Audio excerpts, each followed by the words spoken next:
আজকে আপনাদেরকে দেখাবো কাঁঠাল বিচার ভর্তা কি করে বানাতে হয়। তো চলো, এখানে কাঁঠাল বিচাগুলোকে আমি দেখো কি করে নিয়েছি। এখানে কাঁঠাল বিচা খোসাগুলোকে ছাড়িয়ে ভালো করে ধুয়ে নিয়েছি। এবার এর মধ্যে আমি অল্প করে একটু জল দিয়ে দিলাম সেদ্ধ করার জন্য। এটা দিয়ে দিলাম। এবার এটা সেদ্ধ হবে, তারপর তোমাদেরকে দেখাচ্ছি কি কি লাগবে। চলো, তো এখানে কি কি লাগছে সেটা দেখিয়ে দিই।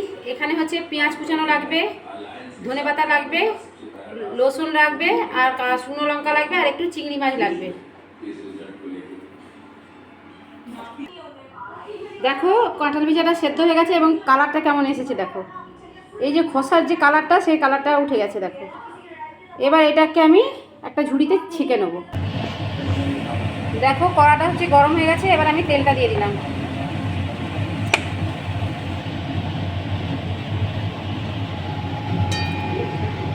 তেলটা গরম হয়ে গেলেই আমি প্রথমে রসুনগুলো তুলে দেবো। তেলটা গরম হয়ে গেছে, এবার আমি রসুনগুলো দিয়ে দিলাম। এবার শুকনো লঙ্কাগুলো দিয়ে দিলাম, একটু নাড়াচাড়া করবো। এবার এর মধ্যে আমি পেঁয়াজ কুচানোগুলো দিয়ে দিলাম।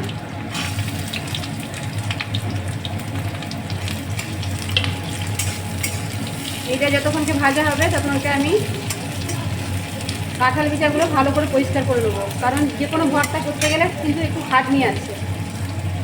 এই সকল মানে কাঁঠাল বিচার যদি এগুলো হয় না, এরকম করে পরিষ্কার করতে হয়। দেখো এইভাবে পরিষ্কার করতে হবে। এর যে লাল লাল যে খোসাগুলো, এগুলোকে ভালো করে ছাড়িয়ে নিতে হবে।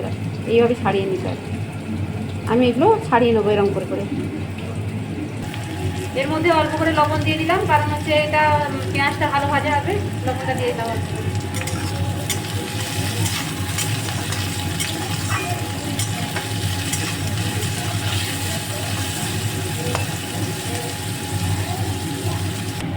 দেখো আমি কালো জিরিটা একটু পরে দিলাম, কারণ রসুনটা পেঁয়াজগুলো এগুলো সব ভাজা হয়ে যাবে, তারপরে আমি কালো জিরিটা দিলাম। এইভাবে কেউ আগেও দিতে পারে, আমি এখন দিলাম। এরপরে আমি এই তেলের মধ্যে একটু চিংড়ি মাছ আছে, যে চিংড়ি মাছগুলো কেউ যদি চিংড়ি মাছ না খায় সেটা নাও দিতে পারে, কিন্তু খেতে দুটোই ভালো লাগবে। এবার এটাকে সবগুলোকে একসাথে মিশিয়ে দেবো। দেখো এবার এইভাবে গ্যাস কমিয়ে কমিয়ে ভাজতে হবে। দেখো এটা ভাজা ভাজা প্রায় হয়ে গেছে। এবার আমি ধনেপাতাগুলো দিয়ে দেবো।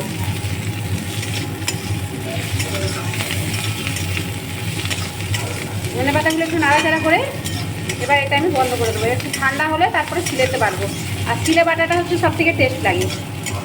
এবার বন্ধ করে দেবো আমি। এটা ঠান্ডা হোক, তারপর আমি বেটে নেবো। দেখো আমি কিন্তু এগুলোকে দেখো সুন্দর করে পরিষ্কার করে ধুয়ে নিয়েছি। এবার এটা আমি শিলে বেটে নেবো। আচ্ছা চলো, আমি শিলে এগুলো দিয়ে দিই, দিয়ে এটা বেটে নিই।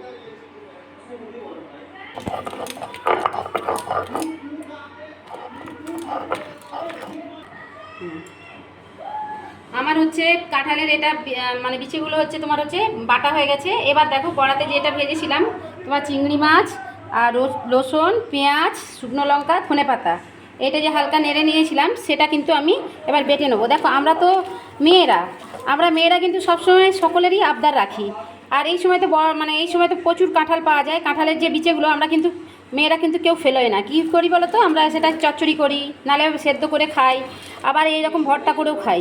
আর আজকে হচ্ছে আমরা আজকের দিনে আমরা সন্তানদের বা স্বামীদের কী করি বলো তো, যে কোনো জিনিস যখনই বলে মুখ ফুটে যে মা আমরা এটা খাবো বা আজকে এটা করো, আমরা কিন্তু মেয়েরা কিন্তু সেই আবদারটা কিন্তু রাখি। তো আজকে আমার হাজব্যান্ড আবদার করেছে যে তোমার হচ্ছে কাঁঠালের হচ্ছে বীজের ভর্তা খাবে, তার জন্য আজকে এটা করা। তো চলো আমি বেটে নিই। দেখো আমার বাটাটা কমপ্লিট হয়ে গেছে মোটামুটি। এটা আবার আমি তুলে নেব।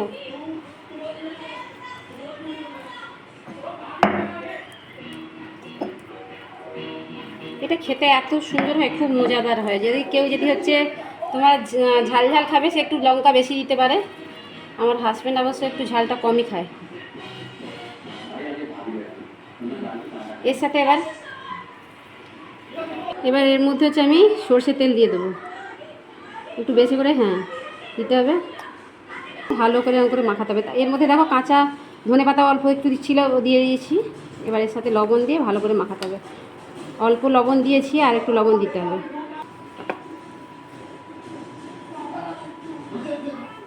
এবার এটাকে ভালো করে মাখাতে হবে।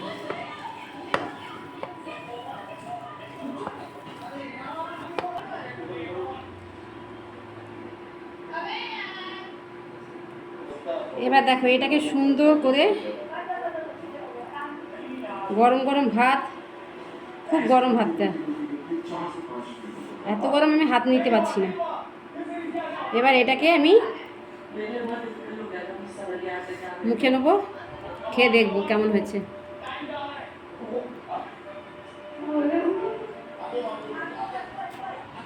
আহ, দারুণ হয়েছে। যদি কারো ভালো লেগে থাকে লাইক করবেন, শেয়ার করবেন, কমেন্ট করবেন আর ফলো করবেন। বাই।